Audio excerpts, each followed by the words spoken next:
Boa noite a todos.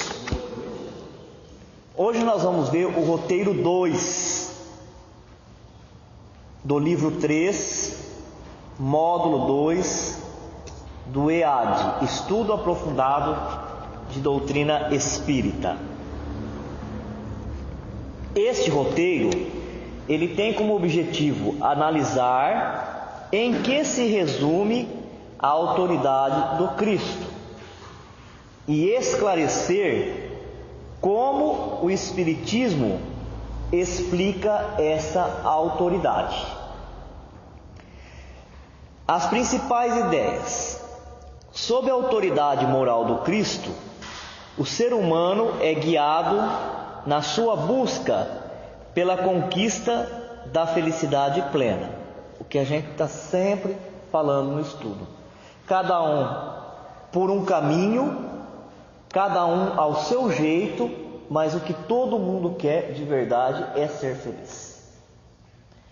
O que às vezes complica, faz a pessoa perder o tempo ou se desviar do caminho, é o entendimento que ela tem do que seja a felicidade. E aqui, quando a gente lê a palavra felicidade, nós vamos entender a felicidade moral, a felicidade espiritual, aquela que traz plenitude, que traz tudo o que a gente imagina ser bom, de sensações agradáveis, geradora de alegria e contentamento, e até mesmo sensações, sentimentos que nós não conhecemos, já que no estudo da doutrina espírita, nós vamos ver os espíritos superiores conversando com Allan Kardec e dizendo: à medida que os espíritos avançam, eles vão aprofundando no sentimento de felicidade. Quer dizer que o prêmio para quem evolui é ser mais feliz. Então a gente pode concluir que quanto mais avançado é o espírito, maior é a sua felicidade. Também podemos trazer para esse entendimento que quanto mais desmaterializado seja o espírito, maior sensação ele tem e maior compreensão do que seja Deus. Ou ainda dizer que quando o espírito se desmaterializa, já nós vamos falar de novo o que é se desmaterializar. Quando o espírito se desmaterializa, surge nele sensações novas. Quer dizer, nós não conhecemos essas sensações, vamos conhecer sensações novas. Porque de repente ele fala assim: se eu não bebo, se eu não fumo, se eu não participo de algumas festividades, não que o espírita esteja impedido de participar das atividades sociais, ao contrário, ele tem que estar colocado nelas, e como qualquer cristão, porque é no meio das pessoas que o cristão vai mostrar o diferencial, como é que ele se comporta. Não é isso. Mas tem pessoas que entendem a felicidade como os gozos da vida. Então fala, se a pessoa não bebe, ela não fuma, ela não participa de determinadas festas, eventos, então o que ele está fazendo no mundo? Quando você ouve um discurso deste, por trás de um discurso deste, tem qual é a compreensão que a pessoa tem. É uma filosofia isso. Talvez não seja a filosofia mais agradável aos nossos ouvidos, mas é uma filosofia de vida. E essa filosofia de vida, ela é a linha condutora de tudo que aquela pessoa vai fazer na existência dela, né? Agora, na medida em que a pessoa vai se desmaterializando, vai sentindo sensações que nós não conhecemos. Tem gente que se alimenta de uma boa leitura, e tem gente que só de pensar que vai ter que ler um livro se agita, cansa, fica incomodado. Qual é a diferença de um para o outro? É que um já desenvolveu algumas coisas, algumas aptidões, algumas habilidades, não é que seja melhor que o outro. que permita refinar o seu espírito e acessar na fonte de vida, que é a mesma, que é Deus, acessar um alimento que o outro talvez não consiga. Aqui mais para frente no texto, ele vai falar da luz divina como um sol, mas muita gente se fecha numa construção de sombras e não consegue captar essa luminosidade. Quer dizer, a felicidade aqui não é a felicidade como o mundo a compreende, felicidade para poucos, para um grupo restrito, para os meus, na expressão do egoísmo.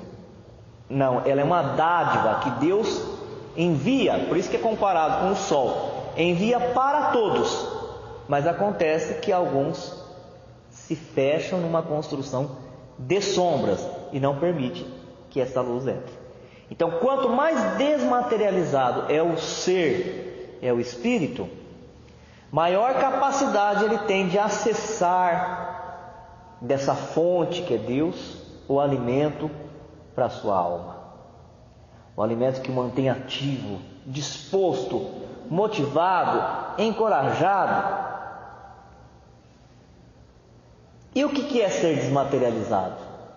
Esse espírito, ele está encarnado, ele tem corpo igual ao nosso, corpo material. Estar desmaterializado não é não ter corpo físico. Estar desmaterializado é a relação que a mente estabelece com as coisas, os objetos, os elementos materiais.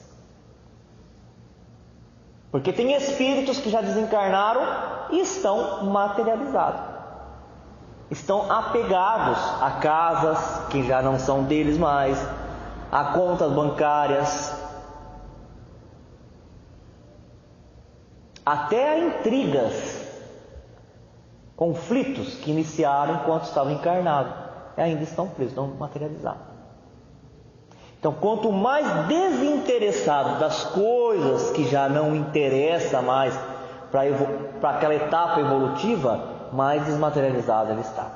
Então, no mundo espiritual, e essa compreensão que a gente vem adquirindo conforme os nossos estudos vêm avançando, e às vezes até mesmo no meio espírita não há entendimento, e eu estou sempre falando isso, eu falo, gente, às vezes um está falando uma coisa e o outro está falando outra coisa, mas cada um, dentro daquilo que está falando, ele tem razão, porque eu estou entendendo que o mundo espiritual, ele tem várias habitações, e quando um espírito, vem trazer a comunicação, através de um médium, ele vai falar do mundo que ele está, quer dizer, ele vai falar daquela camada onde ele estagia, o que ele está vendo ali.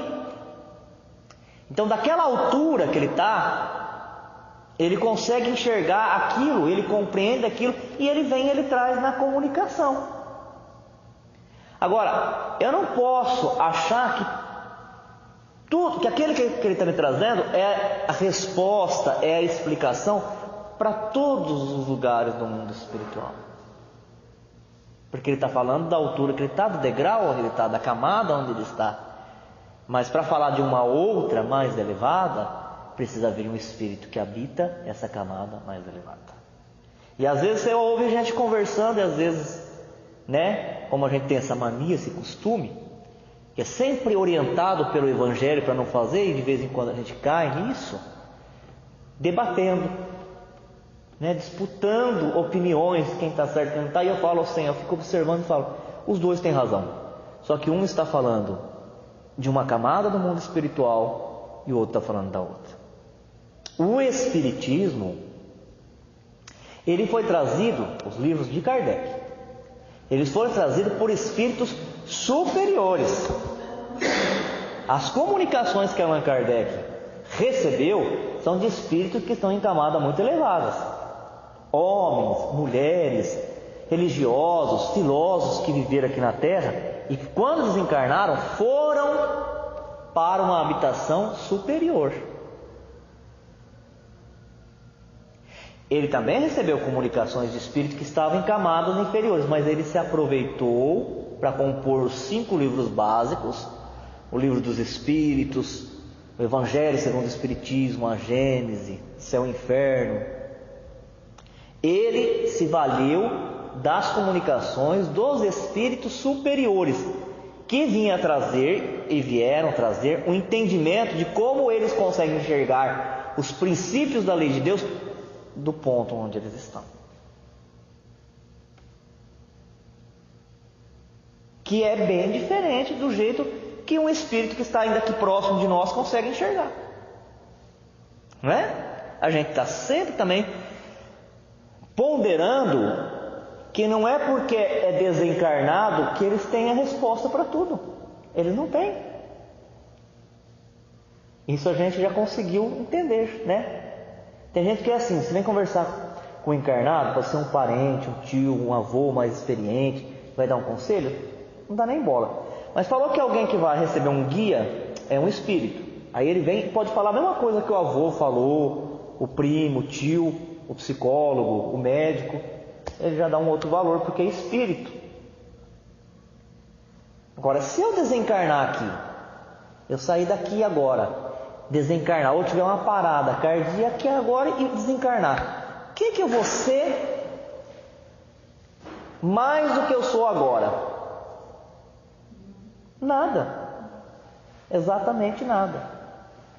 Então, quando fala de felicidade, é preciso entender que a felicidade colocada aqui é a felicidade real. Não é a felicidade que nós entendemos aqui no mundo, não é a felicidade que alguns espíritos que estão aqui próximos de nós entendem. É a felicidade do espírito, como premiação do trabalho que ele realizou em todas as encarnações para ele alcançar a perfeição. E o que é a perfeição? Se desmaterializar.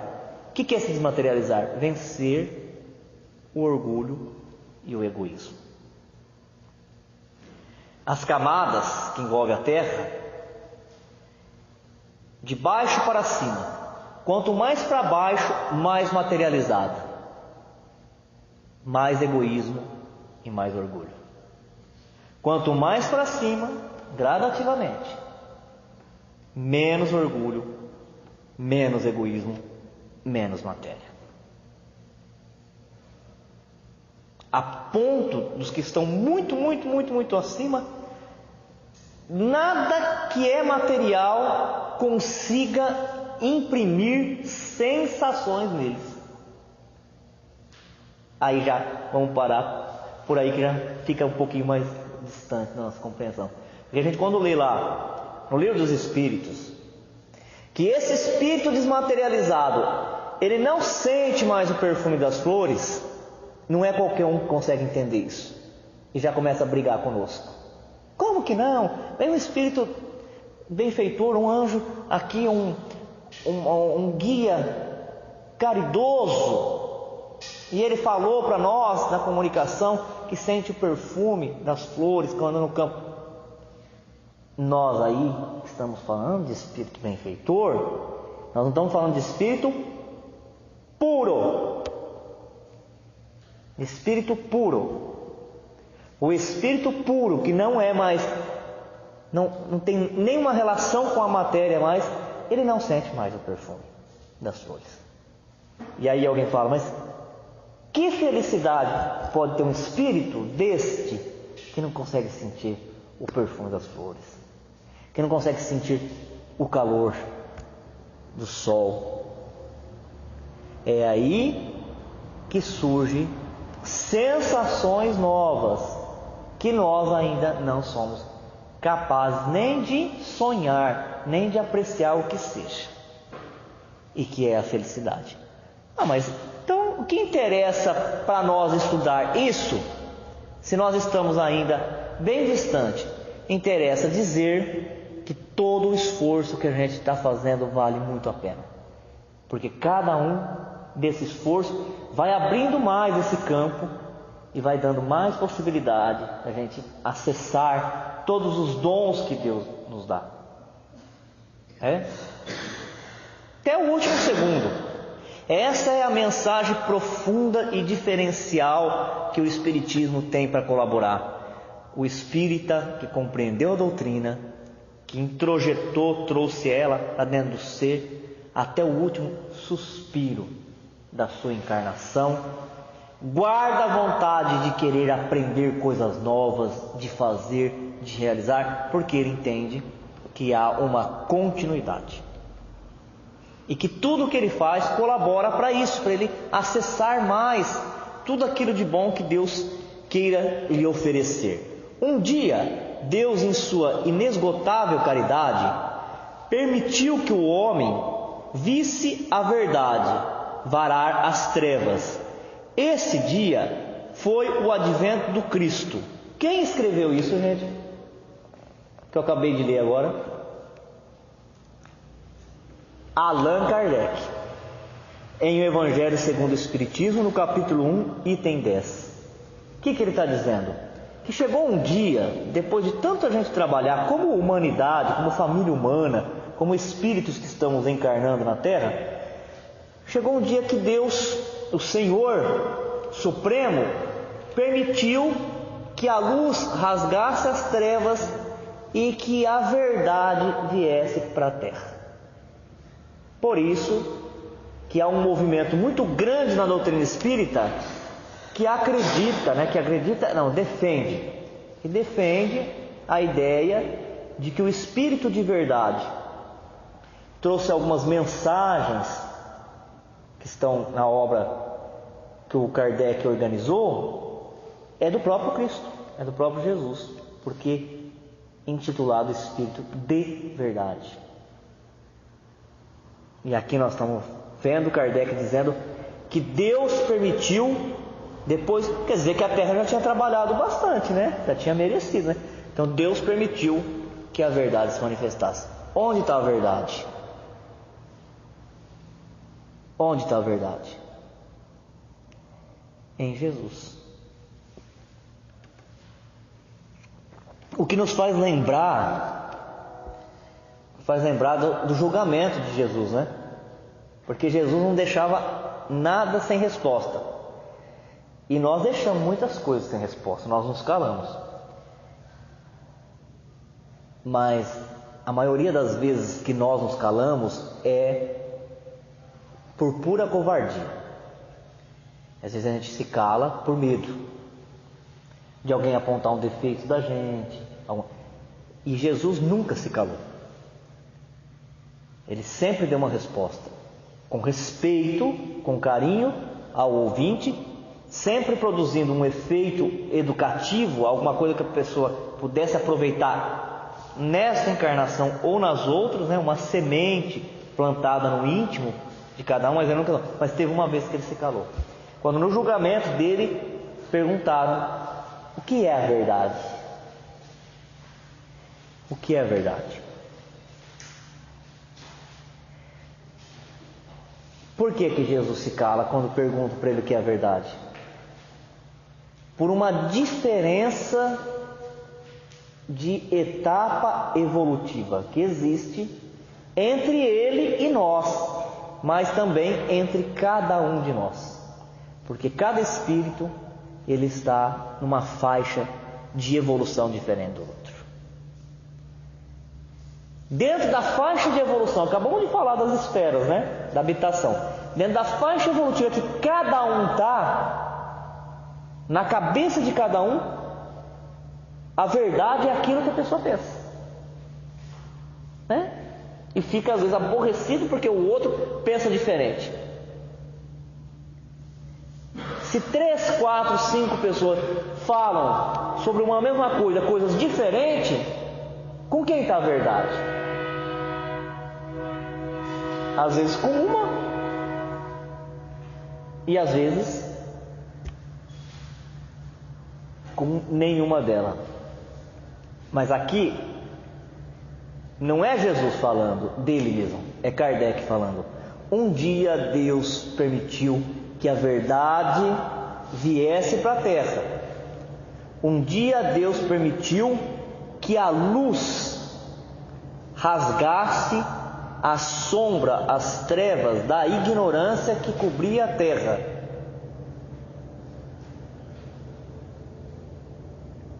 Então nós sabemos que a verdade é Jesus, que a verdade é o Cristo.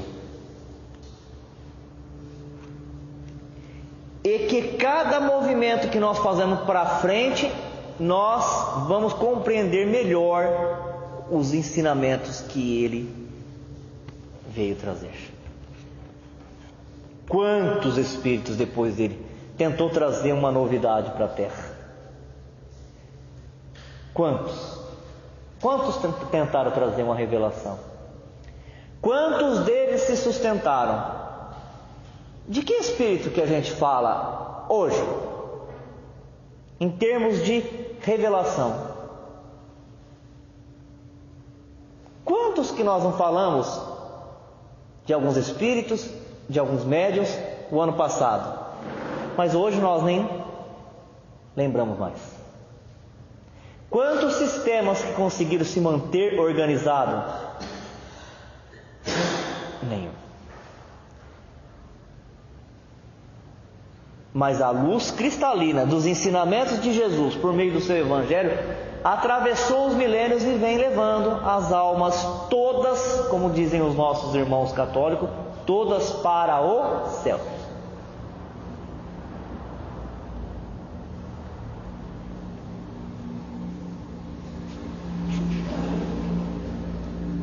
Se você vê bem o que a gente tem ouvido ultimamente, e nós acho que, não sei se nós chegamos a citar no estudo passado, sobre a grandeza do espírito que é no nosso meio espírita, o Chico Xavier, que nós espíritas, nós, os que mais admiramos, até os que mais admiramos o Chico no movimento espírita, não entendemos ainda quem é o Chico Xavier. Imagina se nós compreendemos a mensagem de Jesus, os ensinamentos dele.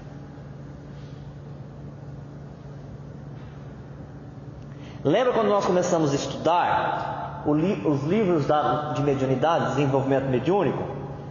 Ele falava assim: o espírito vem e através da afinidade fluídica que ele tem com o médium, ele se aproxima, há uma identificação dos fluidos e ele passa a corrente dos pensamentos dele por aquele fluido, e a mente do médium capta a corrente e pode ser um intérprete dela, falando ou escrevendo. Quer dizer que o espírito, o guia da mediunidade ou o guia da encarnação daquele médium, ele pode influenciar aquela pessoa que ele está utilizando para transmitir uma mensagem. E aí se pergunta: e Jesus? E Jesus? Algum espírito influenciava Jesus?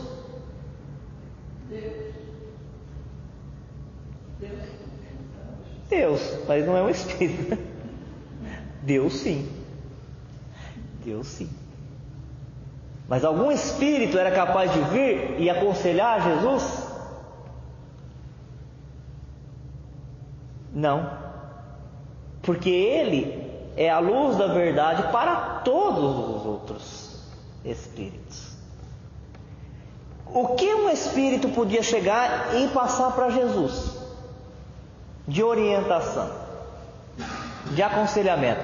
Por que eu estou falando isso? Porque quando foi perguntado para o filho adotivo do Chico: olha, Chico, você, Eurípides, é o nome dele, do filho adotivo do Chico, que acompanhava os trabalhos do Chico, a repórter, é uma mulher que perguntou: você deve ter visto muita coisa. Ele falou: naturalmente, eu vi muita coisa. Então, eu gostaria de saber o seguinte: já fizeram muita pergunta a respeito do trabalho do Chico. Eu queria perguntar para você o seguinte: quando ele ia começar um novo trabalho, uma obra, um livro, ou um trabalho caritativo, trabalho de cura espiritual, vinha os espíritos falar para ele o que ele ia fazer, o novo trabalho que ele ia realizar? Aí o Eurípides falou assim: olha, é até ruim a gente falar isso, e por isso que o Chico nunca falou. Mas as pessoas não compreendem o trabalho do Chico Xavier. Não eram os espíritos que vinham e falavam para o Chico Xavier: nós vamos começar um novo trabalho. Ele era o coordenador dos espíritos.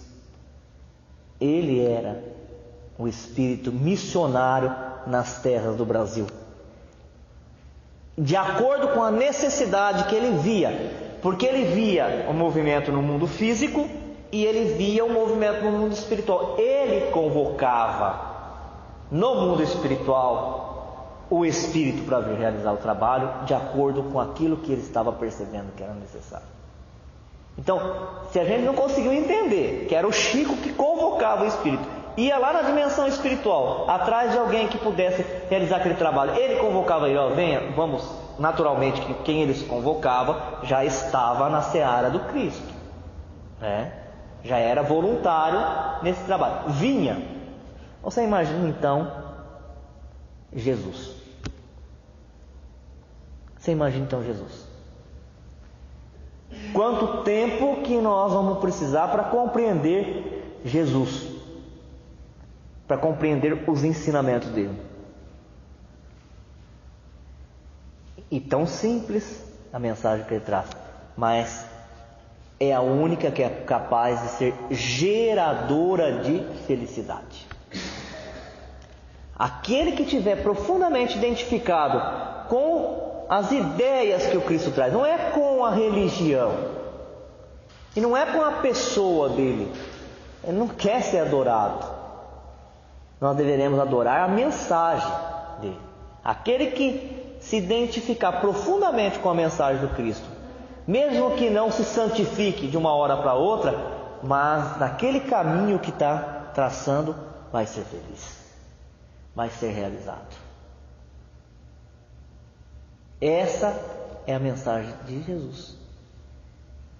É um roteiro seguro para que o espírito possa ser feliz. O Cristo foi o iniciador da mais pura, da mais sublime moral, da moral evangélico-cristã, que há de renovar o mundo, aproximar os homens e torná-los irmãos, que há de fazer brotar de todos os corações a caridade e o amor do próximo, e estabelecer entre os humanos uma solidariedade comum, de uma moral, enfim, que há de transformar a terra, tornando-a morada de espíritos superiores aos que hoje a habitam. Allan Kardec, O Evangelho segundo o Espiritismo, capítulo 1, item 9. Então, aqui nós nem começamos a lição. Aqui estão as ideias principais que este trabalho vai realizar. Então, quem compreende o Espiritismo, aceita estas verdades.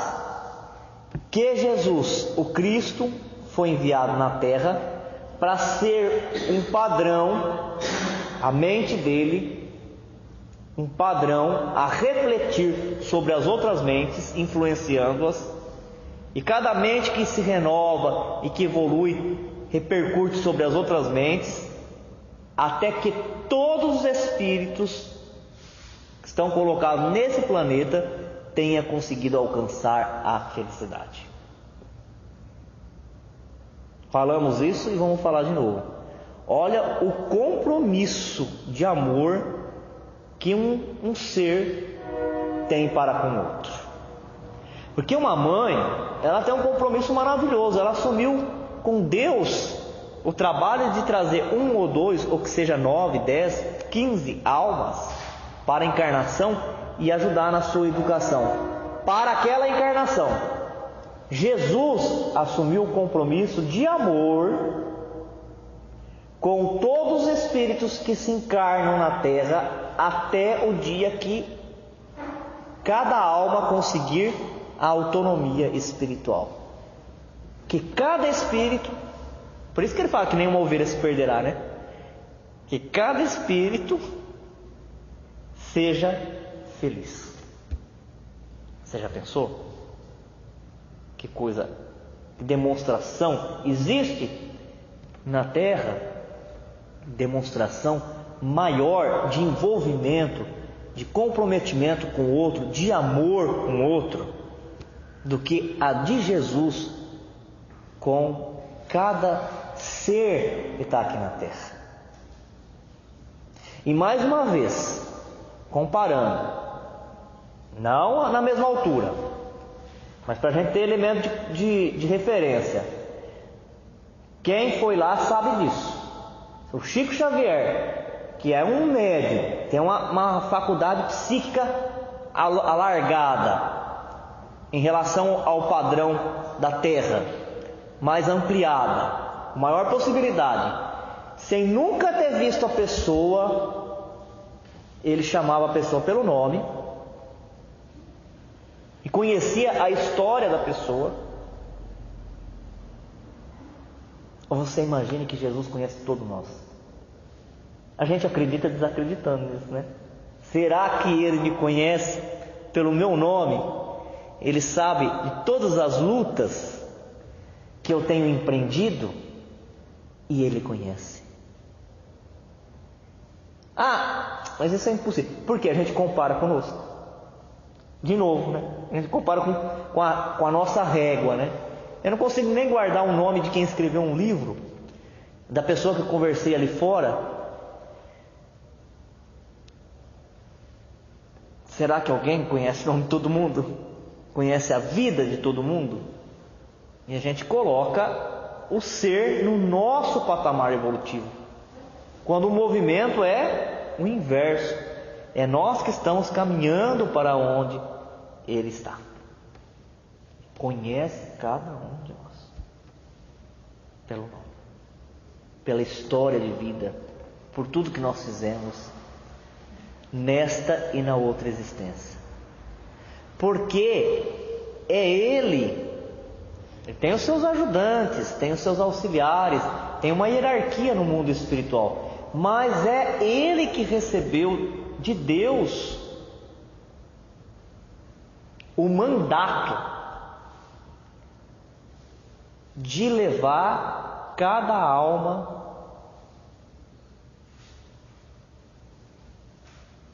que está encarnando aqui na Terra a uma condição de espiritualidade elevada. Por isso que a gente tem que aceitar a ajuda de todos.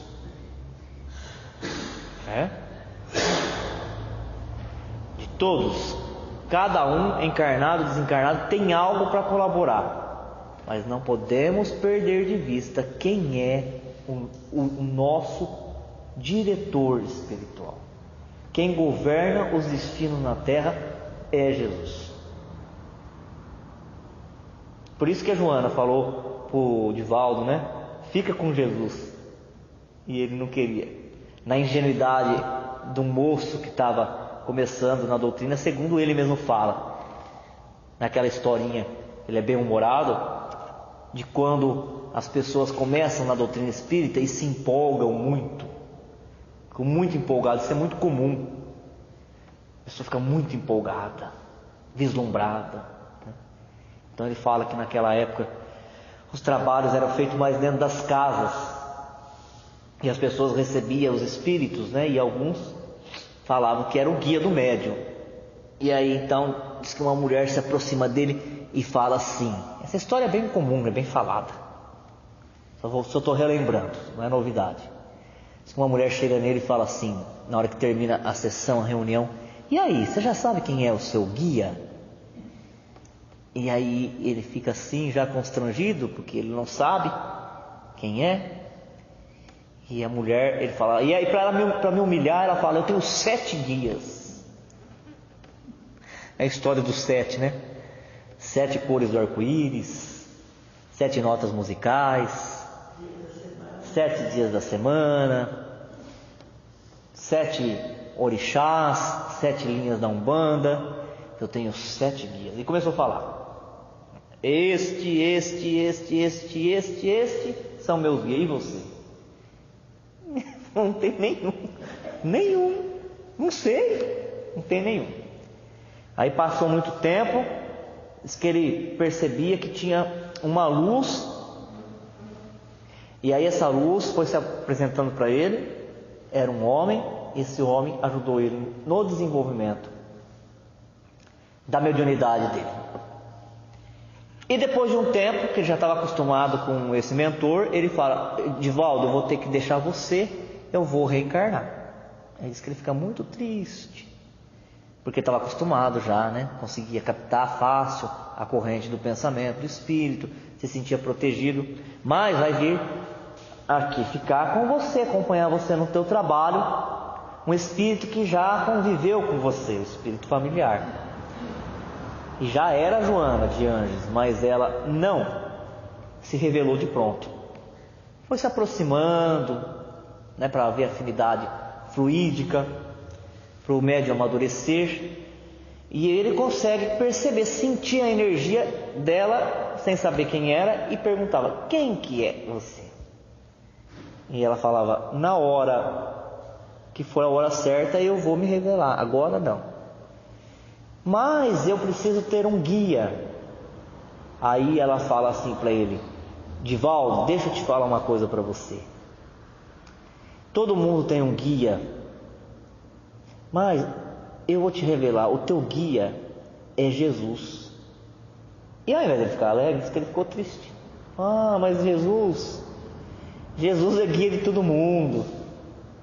Eu queria um guia só para mim. Olha como que nós somos infantis, né? Até na relação com o mundo espiritual, com Deus, a gente quer ter um meu, né? Igual a criancinha lá no prezinho que tem que aprender a compartilhar a caixinha de lápis com os colegas. E os pais sempre educando, né? Que às vezes de ajudar, lá na casa já fala: eu vou aqui colocar o teu nomezinho no lápis, você não empresta para ninguém. O professor quer ensinar ele a compartilhar lá, e o pai já dá uma descascadinha no lápis e coloca o nominho lá.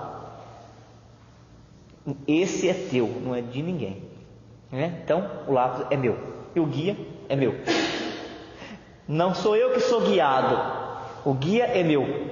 Porque se é meu, eu posso acessar a hora que eu quiser, como se fosse um objeto que eu coloco na gaveta e tiro a hora que eu quiser para fazer o que eu quiser. É a relação inversa. E então o Divaldo fala: eu não quero esse guia, eu não quero, porque ele é o guia de todo mundo, eu quero um guia só para mim. E ela fala: não faz isso, Divaldo, porque Jesus é, para resumir a nossa lição de hoje, Jesus é o maior de todos.